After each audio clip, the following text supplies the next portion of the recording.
No one remembers when the curse began. Some say it was a blessing. Others say it was a punishment disguised as mercy. In the kingdom of Ilarion, death simply stopped.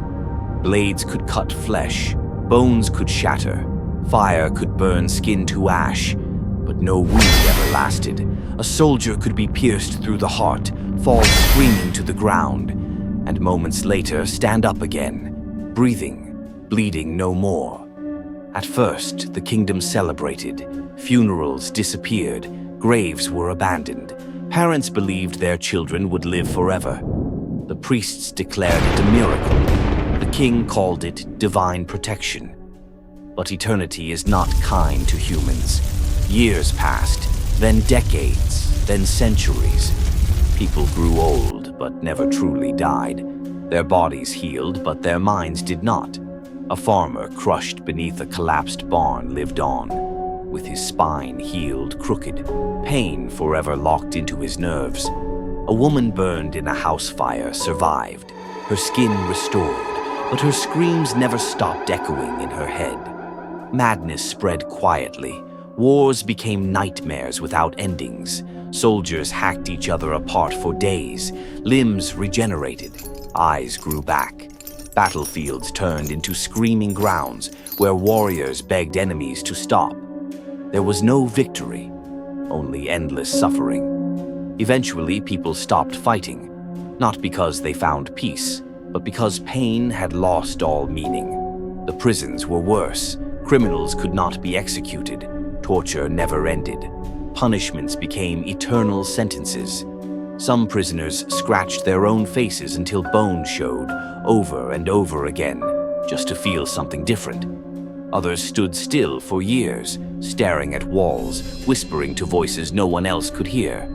Then the children were born. Children who would never know death. Children who would grow up watching their parents slowly lose their minds. A mother once threw her infant from a tower, hoping the fall would end it. The baby cried. The baby lived. The mother screamed until her voice broke, then laughed until she went silent forever. Eventually, people discovered something terrifying. They could not even escape by their own hands. Poison failed. Drowning failed. Hanging only caused endless choking without release. Death had abandoned them completely. The kingdom began to rot, not in body but in spirit. Cities filled with wandering figures, muttering to themselves, eyes hollow, smiles frozen in madness. People stopped speaking of the future, because forever had become a curse. One day, a scholar named Aaron made a discovery.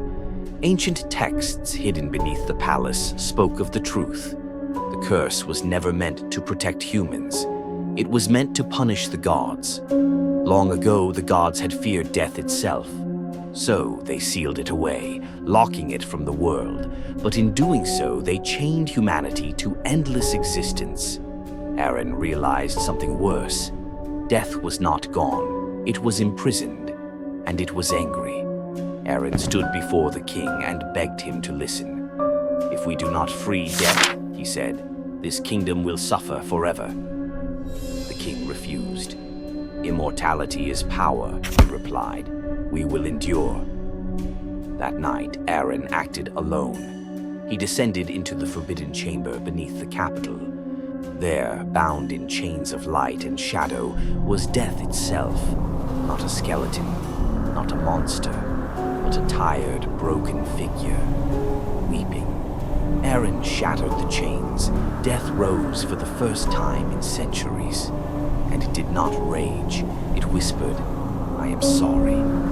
The next morning, the kingdom was silent. Bodies lay still. For the first time, faces relaxed. Pain ended. People died peacefully in their sleep. Others smiled as they faded away. For the first time, the kingdom knew rest. Aaron felt his heart slow. As darkness closed in, he understood the truth.